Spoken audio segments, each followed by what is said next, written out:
نحمدہ ونصلی ونسلم علی رسولہ الکریم اما بعد فاعوذ باللہ من الشیطان الرجیم بسم اللہ الرحمن الرحیم قال اللہ تعالی فی کلامہ المجید البرہان الرشید والفرقان الحمید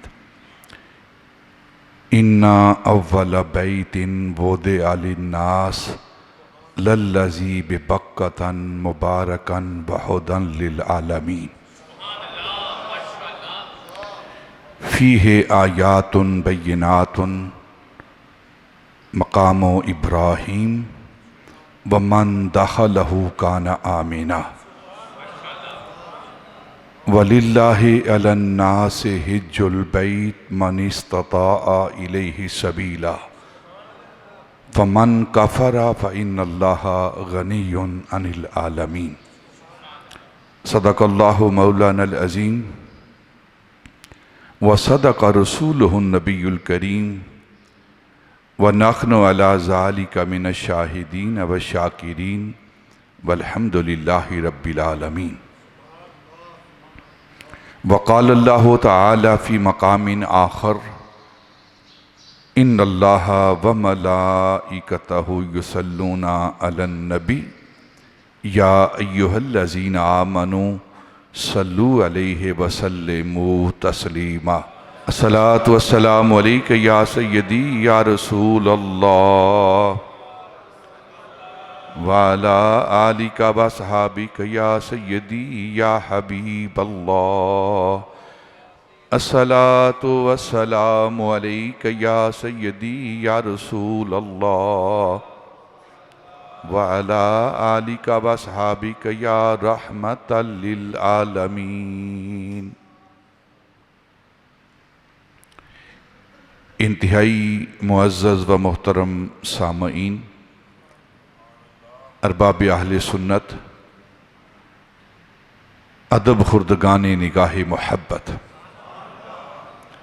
قرآن مجید برہان رشید سے سورہ آل عمران کی 2 آیات طیبات بینات آپ کے سامنے تلاوت کی گئی ہیں۔ ماہ ذی-قعدہ جس کا شمار حرمت والے مہینوں میں ہوتا ہے، جس کا شمار حج کے مہینوں میں ہوتا ہے،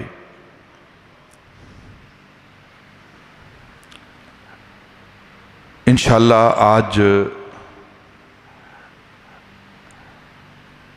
جو بیت اول ہے، جسے ہم کعبۃ اللہ کہتے ہیں،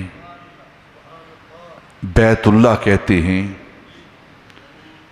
اس کے حوالے سے، کیونکہ حج کا ایک بنیادی رکن وہ طواف کعبہ ہے، زیارت کعبہ ہے، لوگ جوک در جوک، شوق در شوق کعبے کی زیارت کے لیے، فریضہ حج ادا کرنے کے لیے اس مقدس وادی کی طرف کوچ کر رہے ہیں، جا رہے ہیں، تو مناسب معلوم ہوتا ہے کہ کعبہ کے حوالے سے، اس کی شان کے حوالے سے، اور پھر حج کے جو ضروری مسائل ہیں اس حوالے سے اپنی گفتگو کا آغاز کیا جائے۔ اللہ رب العزت نے قرآن پاک میں ارشاد فرمایا اِنَّا اول بیت وُضِعَ لِلنَّاسِ، بے شک پہلا گھر جس کو اللہ رب العزت نے لوگوں کے لیے بنایا ہے، لَلَّذِی بِبَکَّةَ مُبَارَکًا، وہ مبارک جگہ جس کو مکہ کہا جاتا ہے، اس مکے کے اندر اس گھر کو، اس اول بیت کو اللہ رب العزت نے بنایا، وَہُدًى لِلْعَالَمِینَ، اور یہ گھر عالمین کے لیے ہدایت کا سبب ذریعہ اور مرکز ہے۔ فیہ آیات بینات، اس کے اندر بڑی واضح نشانیاں ہیں۔ کس کے اندر؟ بیت اول کے اندر بڑی واضح نشانیاں ہیں۔ ومقام ابراہیم، اور اس کے اندر حضرت ابراہیم خلیل اللہ کا، آپ کے قدم مبارک کا نشان مقام ابراہیم بھی ہے۔ وَمَن دَخَلَهُ كَانَ آمِنًا، اور جو اس کے اندر داخل ہو گیا ہے، یعنی بیت اللہ میں، سین کعبہ میں، حرم پاک میں داخل ہو گیا، کانا آمنا، اس کو امن حاصل ہونا چاہیے۔ بظاہر یہ خبر ہے، وَمَن دَخَلَهُ كَانَ آمنا، بظاہر یہ خبر ہے لیکن حقیقت میں امر ہے۔ وَمَن دَخَلَهُ كَانَ آمنا وَلِلَّهِ عَلَى النَّاسِ حِجُّ الْبَيْتِ، اور اللہ رب العزت کے لیے اس گھر کا حج ہے، اور وَلِلَّهِ عَلَى النَّاسِ حِجُّ الْبَيْتِ مَنِ اسْتَطَاعَ إِلَيْهِ سَبِيلًا، جو استطاعت رکھتا ہے، ہمت اور طاقت رکھتا ہے، اس کے لیے ضروری ہے کہ وہ اللہ رب العزت کی رضا کے لیے حج کرے۔ فَمَن كَفَرَ فَإِنَّ اللَّهَ غَنِيٌّ عَنِ الْعَالَمِينَ، اور جو استطاعت کے باوجود حج کے لیے نہیں جاتا، وَمَن كَفَرَ کا معنی یہ ہے، اس میں جو عام کفر کا لفظ استعمال ہوتا ہے وہ معنی نہیں، انکار کرتا ہے، عملی انکار کرتا ہے، تو پھر اللہ رب العزت کو کوئی پرواہ نہیں ہے۔ بالکل سادہ سا مفہوم جو ہے ان آیات کا آپ کے سامنے پیش کیا ہے۔ اللہ رب العزت نے اپنے اس گھر کو اِنَّ أَوَّلَ بَيْتٍ، پہلا گھر کہا ہے، پہلا مکان کہا ہے، پہلی مخلوق نہیں کہا۔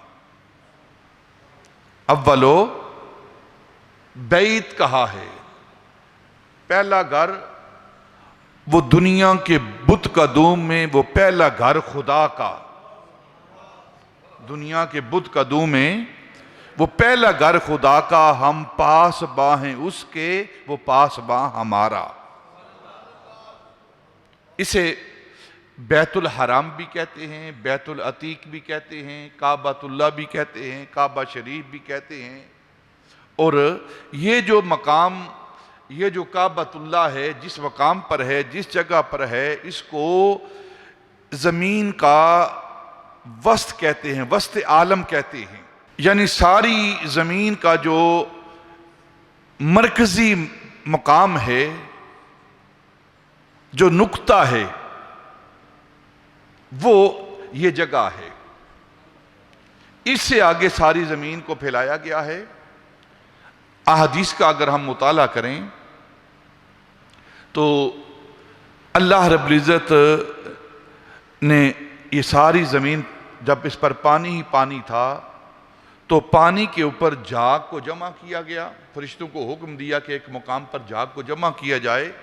آپ دیکھتے ہیں جو سمندر کی جھاگ اور پانی جمع ہوتا رہتا ہے وہ سخت ہوتی رہتی ہے، تو پھر جب یہ سخت ہو گئی تو اس مقام سے اللہ رب العزت نے زمین کا آغاز کیا،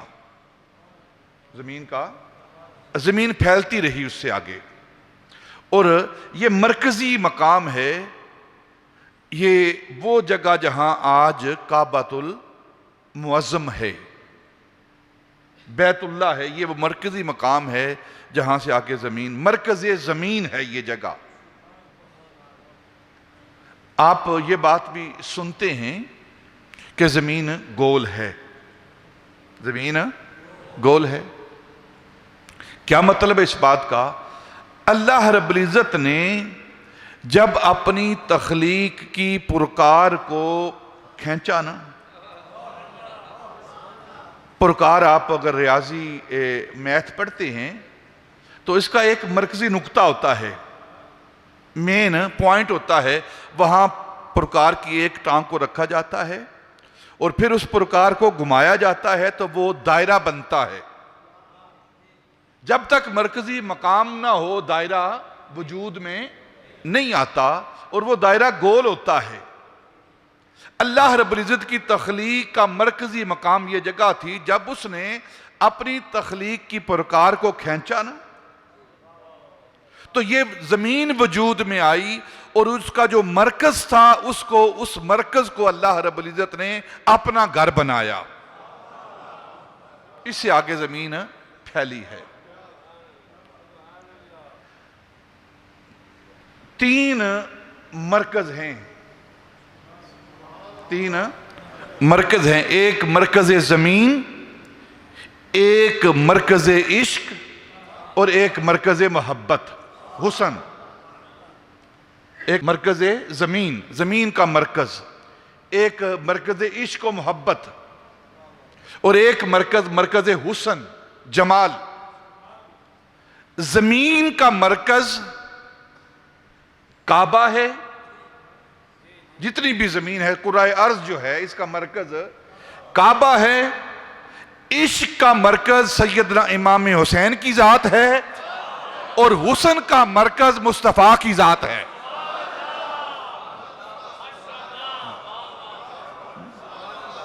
عشق کا مرکز سیدنا امام حسین رضی اللہ تعالیٰ ان کی ذات بابرکات ہے. مریم از یک نسبت عیسیٰ عزیز، از سے نسبت حضرت زہرا عزیز. نور چشم رحمت للعالمین، امام اولین و آخرین.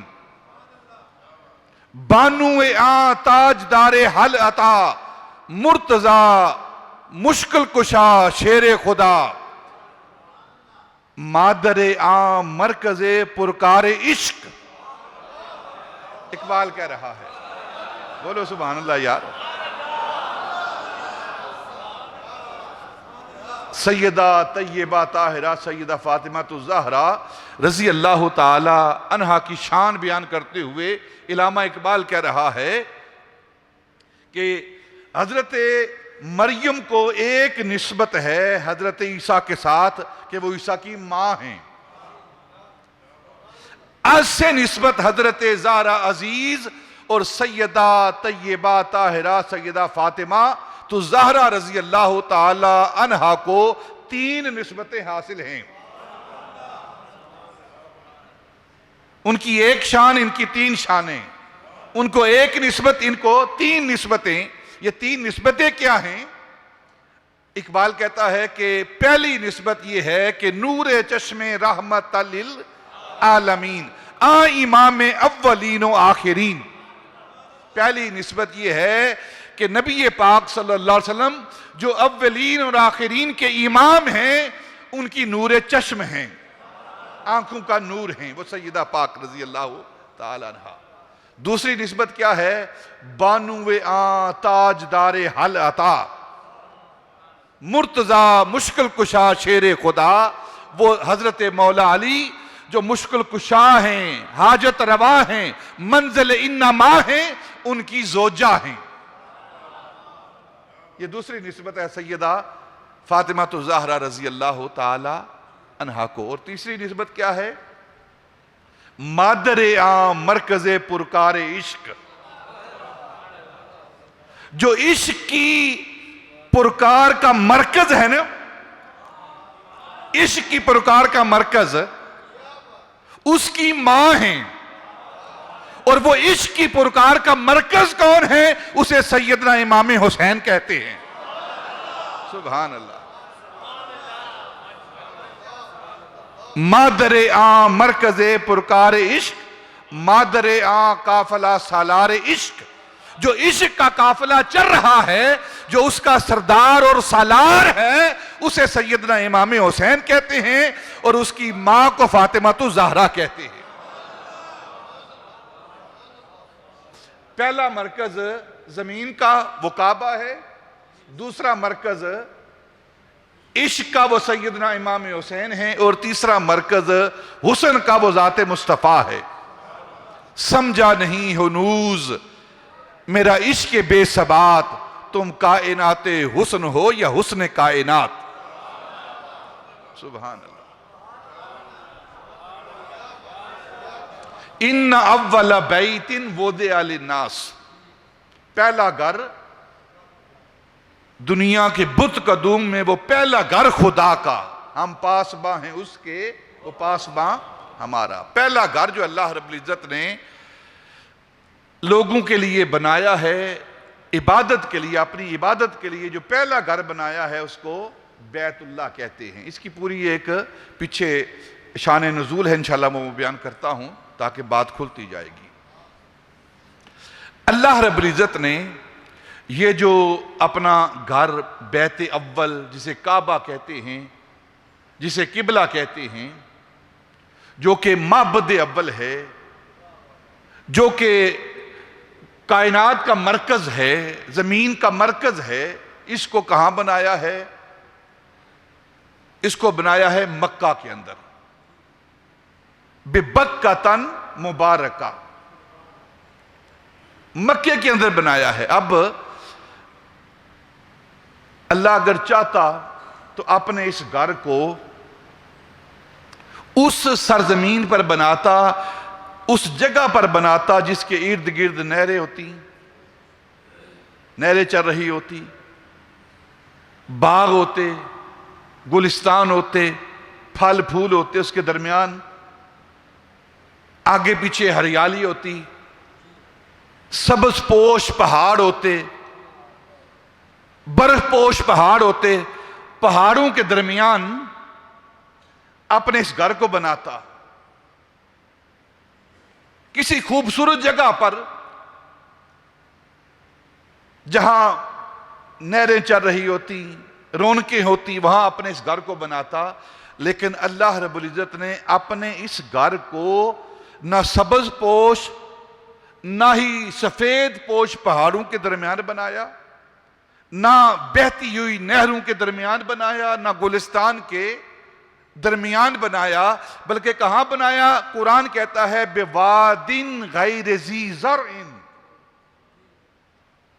اس وادی میں بنایا جہاں کوئی سبزہ نہیں، وہ وادی جس میں وحشت بھی قدم رکھتی تھی ڈر ڈر کے، آوارہ تپیڑے پھرتے تھے جہاں بادیں سر سر کے، وہاں نہ گھاس اگتی تھی نہ پھول کھلتے تھے، وہ سرزمین جہاں نہ گھاس اگتی تھی نہ پھول کھلتے تھے، مگر اس سرزمین سے آسمان بھی جھک کے ملتے تھے۔ بواد غیر ذی زرع، چاہتا نہروں کی وادی میں بناتا، دریاؤں کی وادی میں بناتا، گلستانوں میں بناتا، پہاڑوں کے درمیان بناتا، لیکن ایسی جگہ بنایا جس کے ارد گرد کالے خشک پہاڑ ہیں، جلے ہوئے پہاڑ ہیں، جہاں پانی بھی نہیں ہے، جہاں پھول اور پھل بھی نہیں ہیں، جہاں گھاس بھی نہیں اگتی، اس مقام پر بنایا۔ کیوں بنایا؟ اللہ رب العزت یہ جانتا تھا کہ اسی وادی کے اندر میرے محبوب کا گھر ہوگا،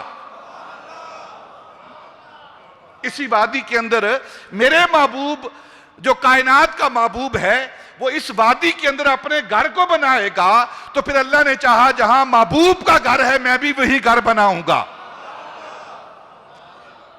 اے جگ جاندا اے رب عرب وچ جال بچھا بیٹھا، اے جگ جاندا اے رب عرب وچ جال بچھا بیٹھا، ایسا یار دا دیس پسند آیا اپنا گھر بھی اوتھے بنا بیٹھا۔ سبحان اللہ۔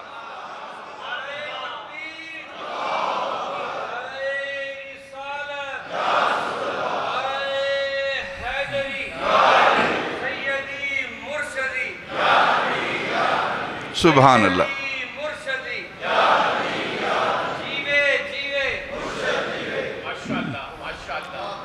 ایسا یار دا دیس پسند آیا، اور پھر محبوب کے گھر کی طرف اپنے گھر کا دروازہ رکھا۔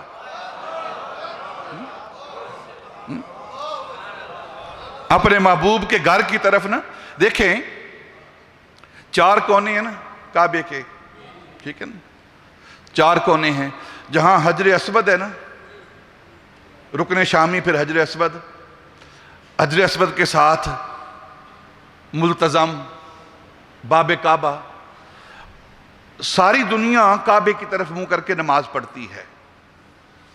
یہ ہمیں سعادت حاصل ہے پاکستان ہندوستان والوں کو، یا اس طرف جو لوگ رہتے ہیں،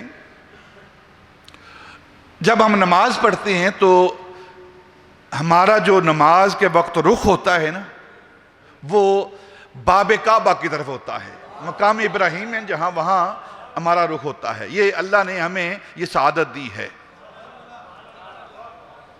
کسی کا رخ باب شامی کی طرف ہوتا ہے، رکن یمانی کی طرف ہوتا ہے، کسی کا رخ جو ہے وہ دوسری طرف حتیم کی طرف ہوتا ہے،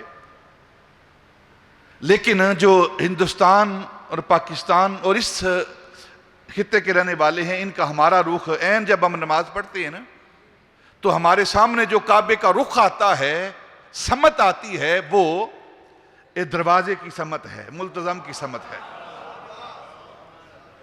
اور اللہ رب العزت نے یہ جو اپنے گھر کا دروازہ رکھا ہے نا، یہ کس طرف رکھا ہے؟ اگر آپ اس طرف سے جائیں صفا مروہ کی طرف، صفا مروہ سے آپ باہر نکلیں باب ابی شیبہ کی طرف، تو آگے چلتے جائیں تو آگے مولد النبی، جہاں نبی پاک صلی اللہ علیہ وسلم کا گھر ہے، جہاں آپ پیدا ہوئے ہیں۔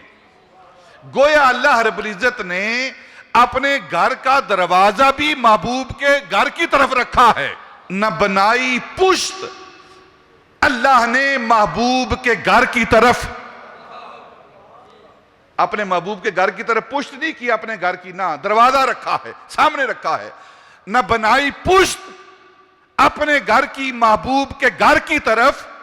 جو جانتے ہیں وہ یوں وقار رکھتے ہیں، یعنی محبوب کے گھر کا وقار کیا ہے، مرتبہ کیا ہے، اگر کسی نے پوچھنا ہے تو اللہ سے پوچھو کہ اس نے اپنے گھر کا دروازہ بھی محبوب کے گھر کی طرف رکھا ہے، محبوب کے گھر کی طرف رکھا ہے۔ یہ اول بیت ہے، ان اول بیت وضع للناس للذی ببکۃ مبارکا وہدی للعالمین، یہ پہلا گھر ہے۔ حدیث پاک ہے حضرت ابو ذر رضی اللہ تعالی عنہ، آپ فرماتے ہیں نبی پاک صلی اللہ علیہ وسلم سے سوال کیا گیا کہ اس زمین پر سب سے پہلا معبد، سب سے پہلی عبادت گاہ کون سی ہے؟ تو نبی پاک صلی اللہ علیہ وسلم نے فرمایا کہ سب سے پہلی عبادت گاہ، معبد اول، پہلا اللہ کا گھر، وہ حرم کعبہ کے اندر بیت اللہ ہے۔ وہ کیا ہے؟ بیت اللہ ہے، اللہ کا گھر ہے، کعبہ ہے۔ تو پھر سوال کی کہ اس کے بعد، تو آپ صلی اللہ علیہ وسلم نے فرمایا کہ اس کے بعد مسجد اقصی، اور ان کے درمیان نبی پاک صلی اللہ علیہ وسلم نے فرمایا کہ ان کے درمیان، دونوں کی بنا کے درمیان، دونوں کی بنیاد کے درمیان، دونوں کی تعمیر کے درمیان 40 سال کا وقفہ ہے، 40 سال کا عرصہ ہے ان دونوں کے درمیان، کعبے اور مسجد اقصی کے درمیان 40 سال کا۔ اور اگر آپ سیرت انبیاء کا مطالعہ کریں، ان کے نزول کا، ان کے دور کا مطالعہ کریں، تو حضرت ابراہیم علیہ السلام اور حضرت سلیمان علیہ السلام، ان کے درمیان 1000 سال کا فرق ہے۔ 1000 سال بعد حضرت سلیمان علیہ السلام، جنہوں نے مسجد اقصی کو بنایا، سلیمان بن داؤد، حضرت داؤد علیہ السلام کے، اور یہ وہ پیغمبر ہیں جن کو اللہ رب العزت نے نبوت بھی عطا کی ہے اور دنیا کی بادشاہی بھی عطا کی ہے، دنیا کی بادشاہی بھی عطا کی ہے۔ یہ وہ پیغمبر ہیں، اور بادشاہی کیسی ہے ان کی کہ صرف انسانوں پر حکم نہیں چلتا، بلکہ کائنات کی ہر مخلوق پر ان کا حکم چلتا تھا۔ پرندوں کی بولیاں جانتے تھے، ہواؤں کو حکم دیتے تھے۔ یہ وہ حاکم ہیں جن کا حکم ساری مخلوق پر چلتا تھا، وہ حضرت سلیمان علیہ السلام ہیں۔ اور حضرت سلیمان علیہ السلام نے اس مسجد اقصیٰ کو، اس بیت المقدس کو یہ تعمیر کیا ہے۔ اور حضرت ابراہیم علیہ السلام نے بیت اللہ کو تعمیر کیا ہے، اور ان دونوں کے درمیان 1000 سال کا فاصلہ ہے۔ اور ایک اور بات آپ کے مطالعہ کے لیے، آپ کی انفارمیشن کے لیے، حضرت موسیٰ علیہ السلام اور حضرت عیسیٰ علیہ السلام کے درمیان 70,000 انبیاء آئے ہیں۔ 70,000 انبیاء ان کے درمیان آئے ہیں، حضرت موسیٰ اور حضرت عیسیٰ علیہ السلام کے درمیان۔ اب نبی پاک صلی اللہ علیہ وسلم فرما رہے ہیں کہ ان کے درمیان 40 سال کا فرق ہے، اور یہ ایک اعتراض ہے جو تاریخ اور سیرت کی کتابوں میں اور حدیث کی کتابوں کے اندر وارد ہوتا ہے، تو علماء ہمارے بیان کرتے ہیں کہ اس کا جواب کیا ہے۔ فرماتے ہیں کہ اس کی وجہ یہ ہے کہ نہ حضرت سلیمان علیہ السلام اس کے معمار اول ہیں، اور نہ ہی حضرت ابراہیم علیہ السلام کعبے کے معمار اول ہیں۔ سب سے پہلے کعبے کو بنانے والے وہ اللہ کے فرشتے ہیں، اللہ کے فرشتے ہیں۔ آسمانوں پر سب سے پہلے فرشتے طواف کرتے تھے۔ اللہ رب العزت کا جو مقام جہاں جو بیان کیا جاتا ہے، عرش اعظم، عرش اعظم کا طواف کرتے تھے۔ پھر اللہ رب العزت نے فرشتوں کو حکم دیا کہ بالکل عرش اعظم کے نیچے ایک گھر بناؤ، اور تم نے وہاں جا کر طواف کرنا ہے، جسے بیت المعمور کہتے ہیں، بیت المعمور کہتے ہیں۔ اور پھر بیت المعمور کے نیچے پھر گھر بناؤ، دوسرے آسمان پر، تیسرے آسمان پر، سارے آسمانوں پر ایک گھر بناؤ، ہر آسمان کے فرشتے وہاں جا کر طواف کریں۔ اور پھر اللہ رب العزت نے جو زمین کے فرشتے ہیں ان کے لیے فرشتوں کو حکم دیا کہ زمین پر گھر بناؤ جہاں جا کر وہ طواف کریں۔ تو بالکل عرش اعظم کے نیچے، بیت المعمور کے نیچے، زمین پر جو گھر بنایا گیا ہے اسے بیت اللہ کہتے ہیں، اسے بیت اللہ کہتے ہیں۔ علماء نے لکھا ہے کہ اگر بیت المعمور سے اوپر کوئی چیز پھینکی جائے وہاں سے، تو وہ سیدھا آ کر کعبے کی چھت پر گرتا ہے، وہ پتھر بالکل بیت المعمور کے نیچے۔ یہ کعبۃ اللہ ہے۔ سب سے پہلے اس بیت اللہ کو بیت المعمور کے نیچے بنانے والے فرشتے ہیں۔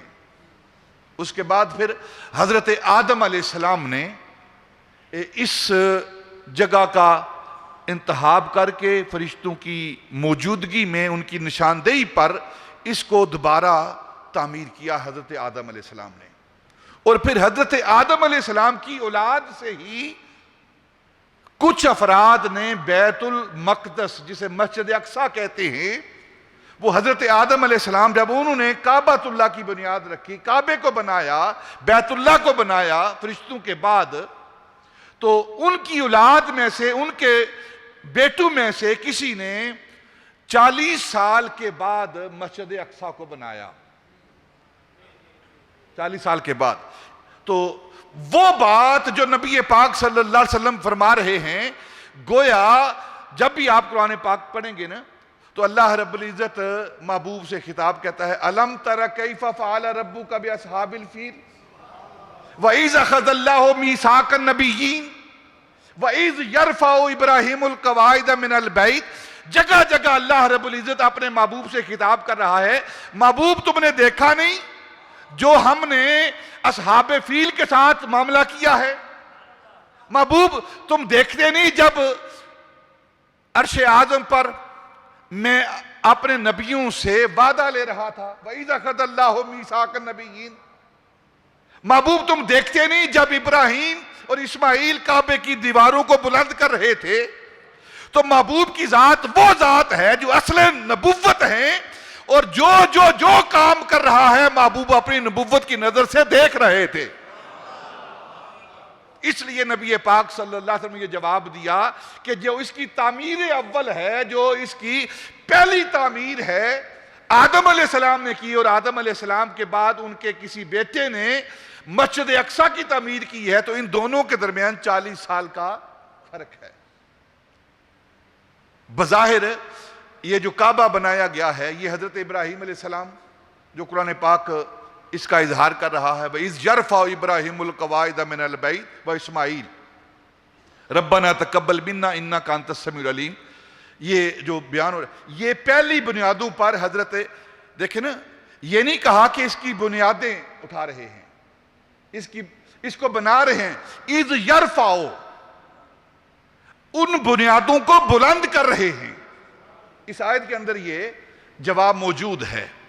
حضرت ابراہیم علیہ السلام اس کی بنیادوں کو بلند کر رہے ہیں. تو جو پہلا گھر بنا ہے وہ آدم علیہ السلام نے کعبے کو بنایا، اور آدم کی اولاد نے بیت المقدس کو بنایا. اور یہ ایک اعتراض تھا یہودیوں کی طرف سے، جس کا جواب اللہ رب العزت دے رہے ہیں. اعتراض کیا تھا؟ یہودی کہتے تھے کہ اول بیت جو ہے وہ بیت المقدس ہے، یہ انبیاء کی ہجرت گاہ ہے، انبیاء یہاں ہجرت کرتے رہے ہیں، انبیاء اس کی طرف منہ کر کے نماز پڑھتے رہے ہیں، لہٰذا یہ مبارک جگہ پر ہے، مبارک وادی میں ہے، اور تمام انبیاء اس کی طرف منہ کر کے نماز پڑھتے رہے ہیں. تمام انبیاء کا قبلہ یہ بیت المقدس ہے، اور اس لیے یہ فضیلت رکھتا ہے، مرتبہ رکھتا ہے، مقام رکھتا ہے. اور یہ پہلا گھر تھے. یہودی یہ بات کہتے تھے. اور پھر جب تحویل قبلہ ہوا، نبی پاک صلی اللہ علیہ وسلم ہجرت کر کے مکہ المکرمہ سے مدینہ المنورہ تشریف لے گئے، تو مدینہ المنورہ میں 16 ماہ تک، 16 مہینوں تک نبی پاک صلی اللہ علیہ وسلم بیت المقدس کی طرف منہ کر کے نماز پڑھتے رہے. اور پھر جب مسجد قبلتین کے اندر زور کی نماز کے اندر روز ان کے تانے سن کر، یہودیوں کے تانے سن کر نبی پاک صلی اللہ علیہ وسلم کا قلب مبارک اس پر تیر چلتے تھے ان کے تانوں کے. تو ایک دن نبی پاک صلی اللہ علیہ وسلم زور کی نماز مسجد قبلتین کے اندر پڑھ رہے ہیں، تو عین نماز کے دوران، زور کی نماز کے دوران بار بار نبی پاک صلی اللہ علیہ وسلم آسمان کی طرف دیکھ رہے ہیں، آسمان کی طرف دیکھ رہے ہیں. تو ایک مرتبہ دیکھا، دوسری مرتبہ دیکھا، تیسری مرتبہ دیکھا، بار بار دیکھ رہے ہیں. اب یہاں مسئلہ ایک سن لیں آپ، فقہ کا مسئلہ. نماز کے دوران آسمان کی طرف دیکھنا منع ہے. ہمیں جب ہم نماز پڑھ رہے ہوں نا تو آسمان کی طرف دیکھنا منع ہے. حدیث پاک میں آتا ہے خبردار کوئی نماز کے دوران آسمان کی طرف نہ دیکھے، کہیں اللہ کی طرف سے عذاب نہ آ جائے. منع ہے، آسمان کی طرف دیکھنا منع ہے. آپ اپنے سجدے کے مقام پر دیکھیں.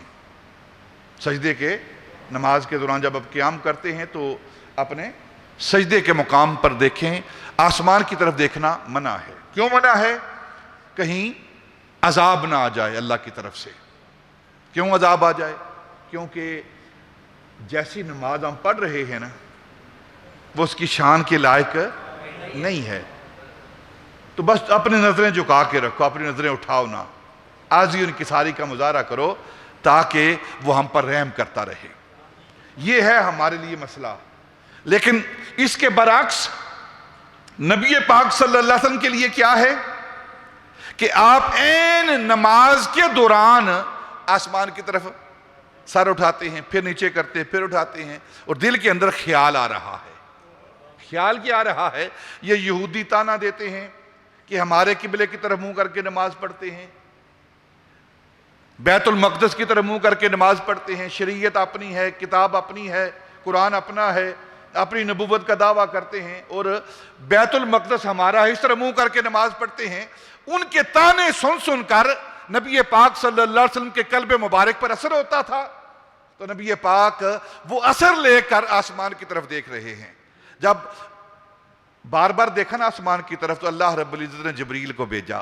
جبریل جاؤ نا, میرا محبوب اس کے دل کے اندر غم ہے, ان کے تانوں کا اثر ہے, جا کر محبوب سے کہو قد نرا تقلب وجہک فی السماء فلا نولینک قبلۃ ترضاھا. محبوب ہماری طرف کیا دیکھتے ہو؟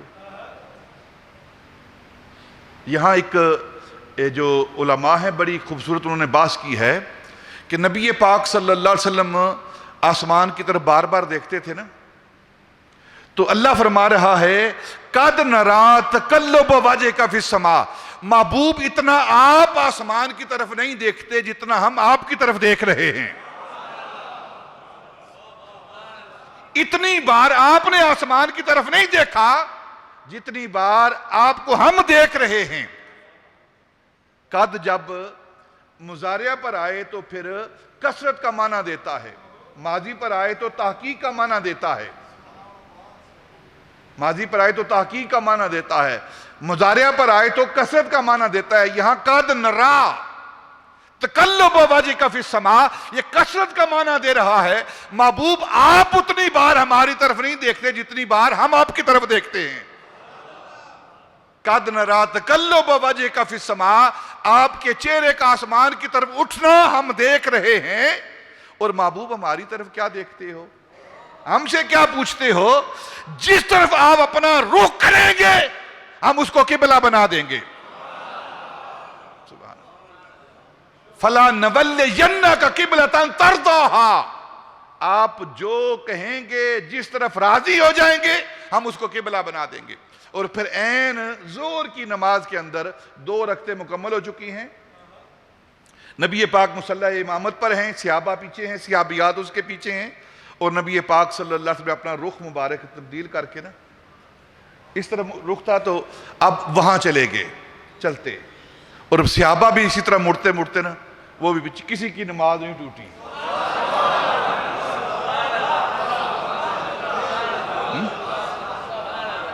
ہاں 2 رکعتیں,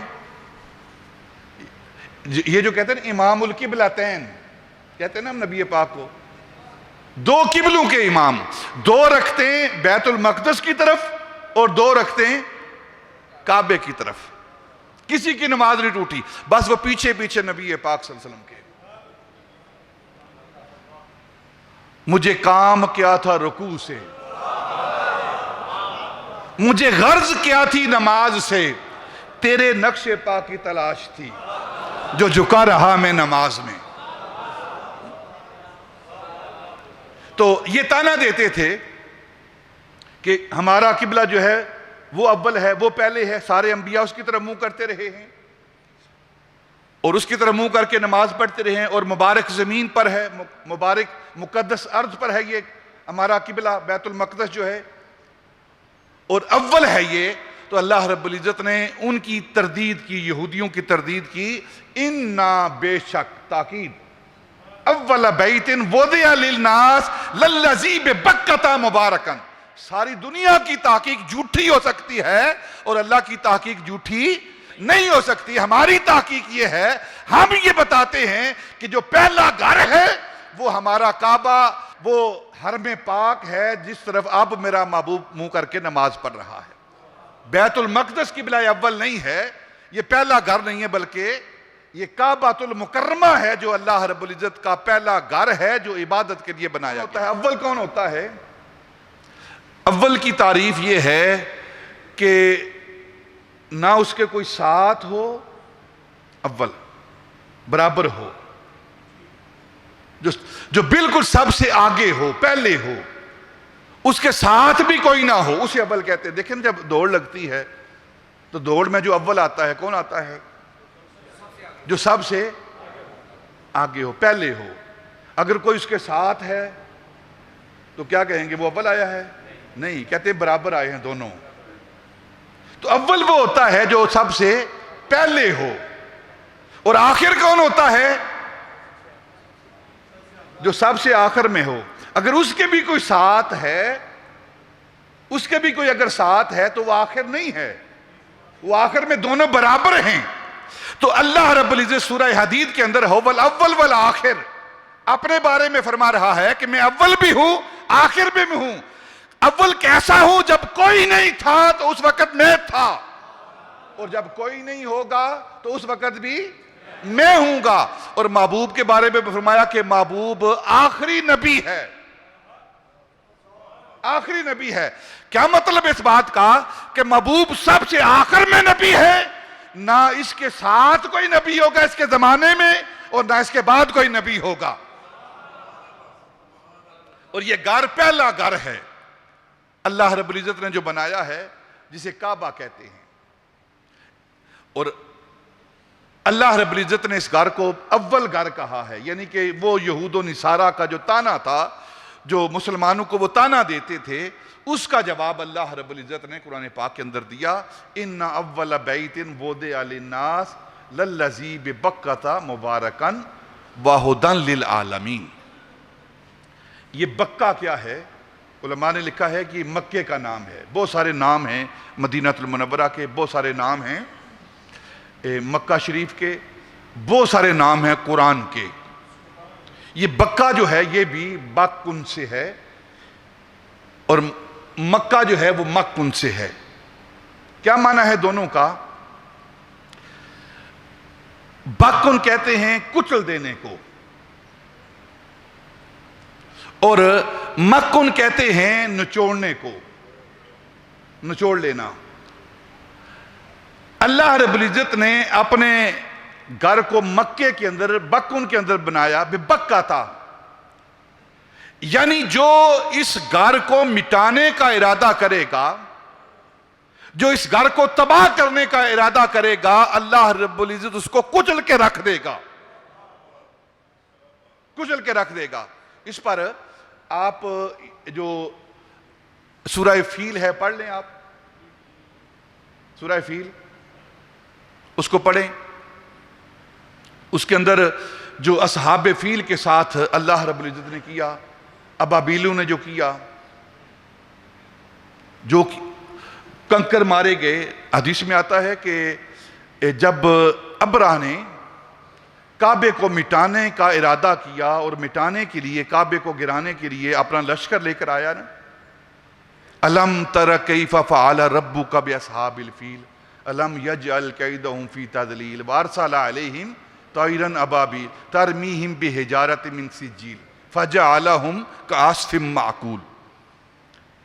محبوب سے اللہ فرمائے الم تر کیف فعل ربک باصحاب الفیل، اے محبوب تیرے رب نے ان اصحاب فیل کے ساتھ کیا معاملہ کیا ہے، تو دیکھ نہیں رہا؟ حالانکہ تاریخ کہتی ہے کہ اس واقعہ کے 55 دن بعد نبی پاک صلی اللہ علیہ وسلم کی ولادت ہوئی ہے، پیدا 55 دن بعد ہوئے ہیں، اور قرآن کہہ رہا ہے الم تر کیف فعل ربک باصحاب الفیل۔ اور پھر حدیث کی کتابوں میں، شروحات میں، قرآن پاک کی تفسیر میں آتا ہے کہ اللہ رب العزت نے پرندوں کو بھیجا، ابابیلوں کو بھیجا، ان کے چونچوں کے اندر، منہ کے اندر کنکریاں تھیں، پتھر اور مٹی سے ملی ہوئی کنکریاں، اور ہر کنکری پر اس ہاتھی اور ہاتھی کے اوپر جو سوار تھا اس کا نام لکھا ہوا تھا، وَأَرْسَلَ عَلَيْهِمْ طَيْرًا أَبَابِيلَ۔ اور پھر وہ نشانہ لگاتے تھے وہ پرندے جس کو اللہ نے ارسال کیا، جن پرندوں کو اللہ رب العزت نے ارسال کیا نا، بھیجا نا، ان ہاتھیوں کو بسم کرنے کے لیے، تباہ کرنے کے لیے، تو اللہ رب العزت نے ان کو بھیجا اور جا کر نشانہ لگاؤ، اور جس ہاتھی کا اور اس پر سوار شخص تھا اس کا نام دے کر اللہ رب العزت نے ان پرندوں کو بھیجا کہ یہ آپ کی کنکری فلاں جگہ لگنی چاہیے۔ اور تاریخ، سیرت، حدیث کی کتابیں اور تفسیر کی کتابیں کہتی ہیں کہ وہ پرندہ جس کا نام دیا گیا تھا، ڈائریکٹ اور سیدھا بغیر غلطی کیے ہوئے حالانکہ اوپر سے وہ کنکری اگر پھینکتا ہے تو کسی کو بھی جا کر لگ سکتی ہے، لیکن اس کی کنکری پھینکنے میں غلطی نہیں ہوتی. وَأَرْسَلَ عَلَيْهِمْ طَيْرًا أَبَابِيلَ، جس پرندے کو اللہ ارسال کرے، جس پرندے کو اللہ ارسال کرے وہ پرندہ غلطی نہیں کرتا، اور جس نبی کو ارسال کرے وہ غلطی کیسے کرے گا؟ جی انبیاء سے گناہ ہوتے ہیں معاذ اللہ، انبیاء سے غلطیاں ہوتی ہیں معاذ اللہ، یہ کس طرح کے بکواس ہے؟ اللہ اگر کسی پرندے کو بھیج دینا، ارسال کر دے، تو وہ پرندہ غلطی نہیں کرتا، جہاں کنکری کا کہا جاتا ہے اس کی کنکری وہیں لگتی ہے، وہ غلطی نہیں کرتا. تو اپنا نبی جو بنا کر بھیجتا ہے، نبی سے غلطی کس طرح سرزد ہوگی؟ لیکن یہ قرآن ہے نا، ہر کسی کی سمجھ میں نہیں آتا. یہ اسی کی سمجھ میں آئے گا جس کے سینے کے اندر نبی پاک کی محبت ہے. تو بکن کہتے ہیں کچل دینے کو، تو اللہ رب العزت نے اس کا نام بکا رکھا ہے. اس لیے رکھا ہے کہ جو اس کعبے کو مٹانے کا ارادہ کرے گا، کعبے کو گرانے کا ارادہ کرے گا، تو اللہ رب العزت اپنے قہر سے اس کو کچل کے رکھ دے گا. ایک اور حدیث پاک ہے، نبی پاک صلی اللہ علیہ وسلم نے فرمایا کہ جو کعبے کو مٹانے اور گرانے کے ارادے سے اس پر حملہ کرے گا، وہ لشکر جو آئے گا اس کا پہلا حصہ بھی اور آخر کا حصہ بھی اللہ رب العزت زمین کے اندر دنسا دے گا. اس کی حفاظت خود اللہ رب العزت، دو جگہوں کی حفاظت اللہ رب العزت فرما رہے ہیں.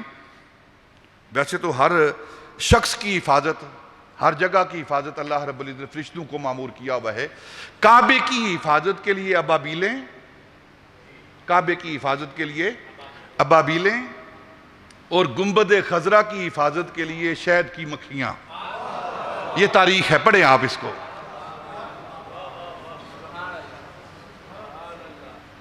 جب بھی کسی نے گنبد خضرا کی طرف غلط نظر سے دیکھا ہے، اس کو گرانے کی نظر سے دیکھا ہے، تو اللہ رب العزت نے اس پر شہد کی مکھیوں کو مسلط کر دیا ہے. اور جب کعبے کی طرف کسی نے غلط نظر سے دیکھا ہے، اس کو گرانے کا ارادہ کیا ہے، تو اللہ رب العزت نے ابابیلوں کو ان پر مسلط کر دیا ہے. تو بکا اور مکہ کیا ہے؟ مکہ کا مطلب ہے چوس لینا. جب حاجی حج کے لیے جاتا ہے، زیارت کعبہ کے لیے جاتا ہے، تو جب اپنے گھر سے نکلتا ہے گناہوں سے بھرا ہوا، لتھڑا ہوا، اس کا سارا جسم، اس کی ساری روح وہ گناہوں سے لتھڑی ہوئی ہوتی ہے.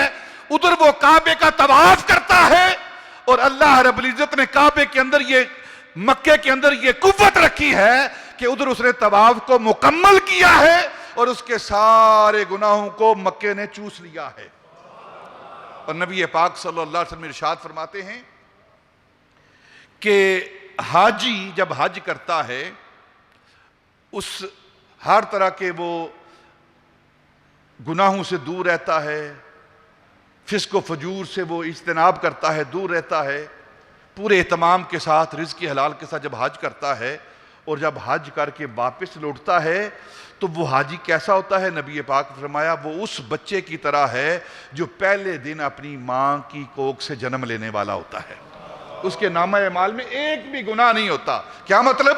وہ سارے جہانوں کے ریت کے ذرات کے برابر گناہ لے کر جاتا ہے، لیکن مکے کے اندر داخل ہوتا ہے، کعبے کا طواف کرتا ہے، حج کرتا ہے، تو وہ کعبہ مکہ اس کے سارے گناہوں کو چوس لیتا ہے، سارے گناہوں کو چوس لیتا ہے. اور یہ سعادت ہے کعبے کو کہ جو ایک بار اس پر نظر ڈال کے، پہلی نظر ڈال کے دعا کرتا ہے، اللہ اس کی دعا کو قبول فرماتا ہے. اور مین ایک رکن ہے کعبے کی طواف اور زیارت کا، جو حج کا رکن ہے. حاجی لوگ جا رہے ہیں، اللہ رب العزت نے، اللہ کے محبوب نے فرمایا کہ اللہ دن میں، ہر دن میں 120 تجلیاں ڈالتا ہے کعبے پر. 120 تجلیاں ڈالتا ہے. 60 تجلیاں ہیں طواف کرنے والوں کے لیے، 60 تجلیاں. 40 تجلیاں ہیں کعبے کے اندر نماز پڑھنے والوں کے لیے. اور 20 تجلیاں ہیں جو کعبے کو دیکھ رہے ہوتے ہیں. 160 تجلیاں ڈالتا ہے اللہ رب العزت ہر روز. اور پھر یہ کعبہ، علماء نے لکھا ہے کہ جب میدان حشر برپا ہوگا نا، ساری مخلوق اپنی قبروں سے اٹھ کر اپنے اپنے مقامات سے اٹھ کر حشر کی طرف جائے گی، تو کعبہ بھی حشر کی طرف جائے گا. اس کے جانے کا انداز کیا ہوگا؟ علماء لکھتے ہیں کہ جس طرح پہلی رات کی دلہن تیار ہوتی ہے نا، اس طرح کعبہ تیار ہوگا، دلہن کی طرح یہ تیار ہوگا.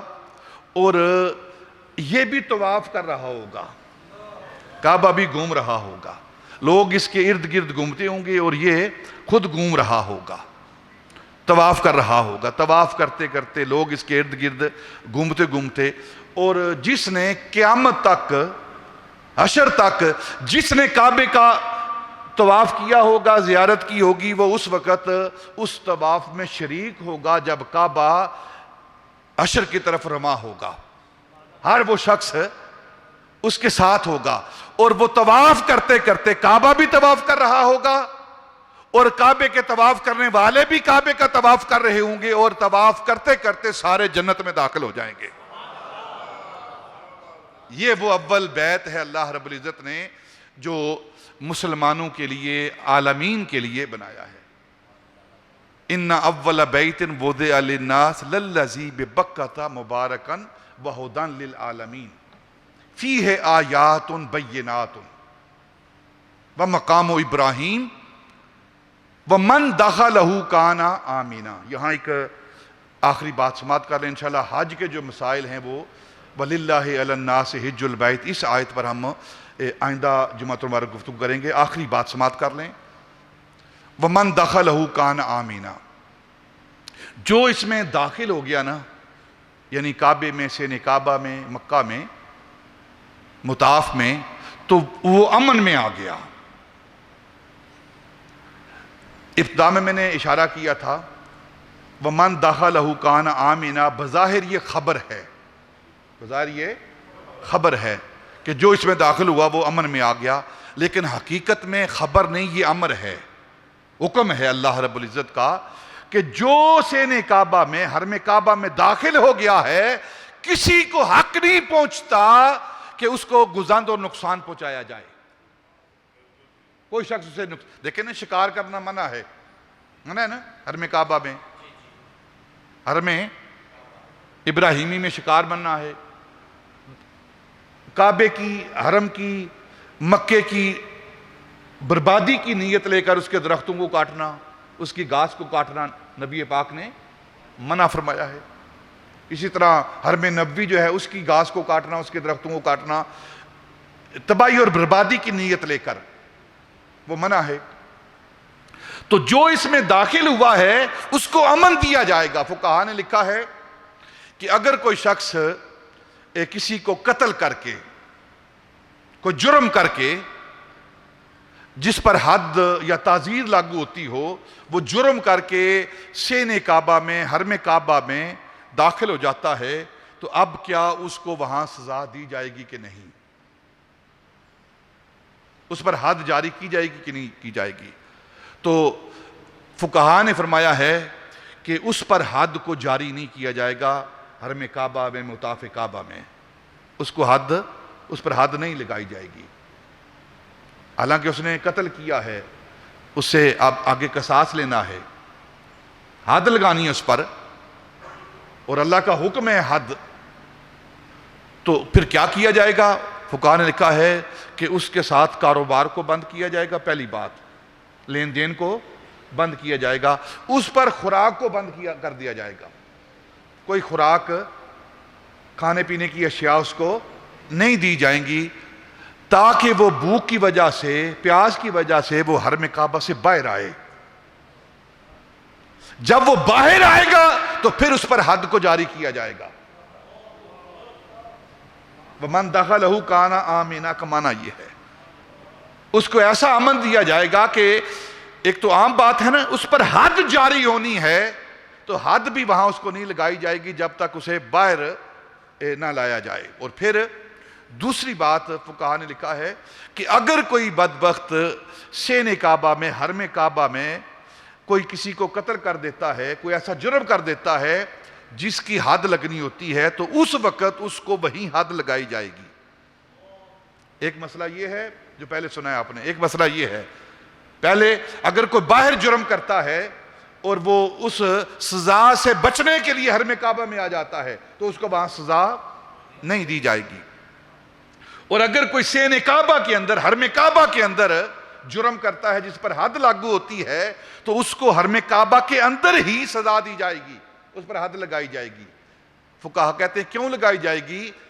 اس لیے کہ اس نے حرم کعبہ کے تقدس کو پائمال کیا ہے، اس کی حرمت کو پائمال کیا ہے، اس نے کعبے کی تعظیم اور عزت کا خیال نہیں رکھا، تو اس خیال نہ رکھنے کی وجہ سے اسے کعبے کے اندر ہی سزا دی جائے گی۔ اور ایک مسئلہ اور سماعت فرما لیں کہ اگر کوئی باہر جرم کرتا ہے، کعبے کے اندر داخل ہو جاتا ہے تو اس پر حد لاگو نہیں ہوگی، کتنا بڑا بھی جرم کر لے، لیکن اگر کوئی باہر گستاخی کر کے نبی پاک کی اور وہ کعبے کے اندر داخل ہو جاتا ہے، حتیٰ کہ کعبے کے پردے کے پیچھے چھپ جاتا ہے، تو فقہا نے لکھا ہے کہ پردے کے پیچھے ہی اسے قتل کر دیا جائے گا۔ اللہ تعالیٰ کی گستاخی سے بڑھ کر اس کائنات کے اندر کوئی جرم نہیں ہے، پھر اس کا کوئی خیال نہیں رکھا جائے گا، کیونکہ کعبے سے بھی زیادہ جس بات کا خیال ہے، جس کی حرمت ہے، وہ حضرت انسان ہے، اور ساری انسانیت کی حرمت نبی پاک کی حرمت پر قربان ہے۔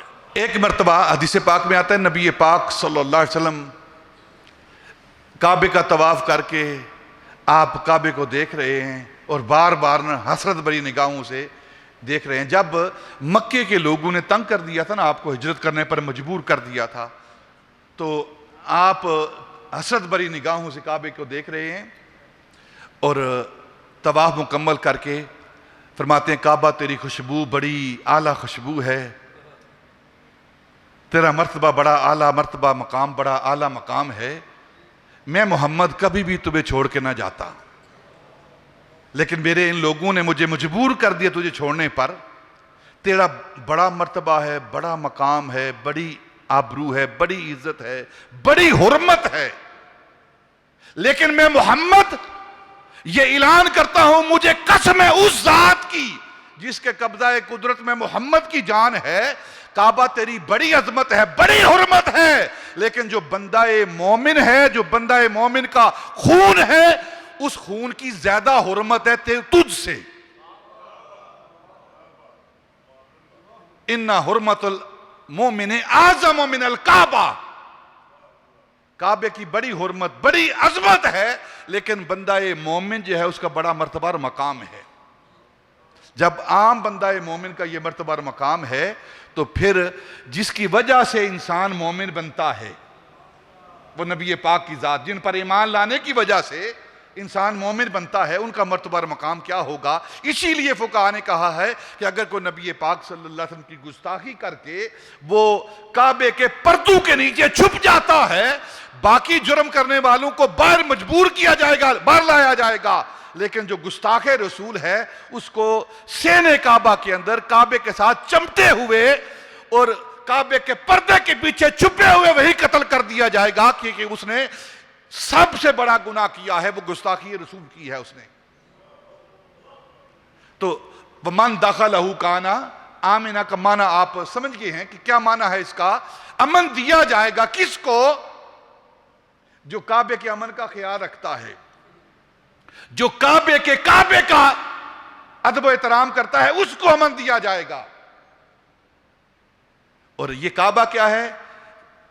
کعبہ بھی ہے ان کی تجلی کا ایک ظل۔ نبی پاک صلی اللہ علیہ وسلم کی جو تجلیات ہیں نا، ان کی تجلیات کا ایک ظل کعبہ ہے۔ اعلیٰ حضرت فاضل بریلوی کہہ رہے ہیں کعبہ بھی ہے ان کی تجلیات کا ایک ظل، روشن انہی کے نور سے پتلی حجر کی ہے، روشن انہی کے نور سے پتلی حجر کی ہے۔ بڑا مقام ہے کعبے کا، لیکن جو کعبے کا کعبہ ہے وہ ذات مصطفیٰ ہے۔ کعبے کی طرف سر جھکتے ہیں اور مصطفیٰ کی طرف دل جھکتے ہیں۔ حاجیو آؤ، حاجیو آؤ، شہنشاہ کا روزہ دیکھو، کعبہ تو دیکھ چکے، اب کعبے کا کعبہ دیکھو۔ وَلِلَّهِ عَلَى النَّاسِ حِجُّ الْبَيْتِ مَنِ اسْتَطَاعَ إِلَيْهِ سَبِيلًا۔ انشاءاللہ حج کے مسائل پر آئندہ جمعے گفتگو کریں گے۔ وَمَا عَلَيْنَا